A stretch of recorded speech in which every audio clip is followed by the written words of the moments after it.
আমাদের জীবনে বিপদ, কষ্ট, দুঃখ, ভয় সব কিছুই থাকবে, তাতেও মাথা ঠান্ডা রেখে নিজের কাজ করে যেতে হবে।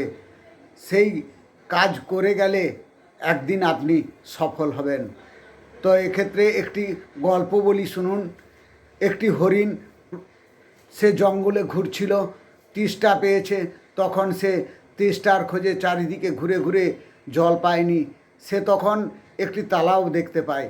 সেই তালাবে জল খেতে গিয়ে দেখে না একটি সিংহ অনেক দূরে দাঁড়িয়ে আছে, আর এইদিকে একটি শিকারী তাকে মারবে বলে বন্দুক ধরে আছে। তখন সে তার মাথা ঠান্ডা করে সে তো ভাবলো যে আমি তো মারাই যাব, মৃত্যু আমার নিশ্চিত, কিন্তু আগে জল খায়, তারপরেই মৃত্যু না হয় হবে। সে জল খেতে লাগলো। সেই সময় ওই শিকারী সিংহটিকে দেখতে পেয়ে আগে সিংহটিকে মেরে ফেলল। যখনই সিংহটিকে মেরে ফেলল, সেই সুযোগে সে হরিণ দৌড়ে পালিয়ে গেল।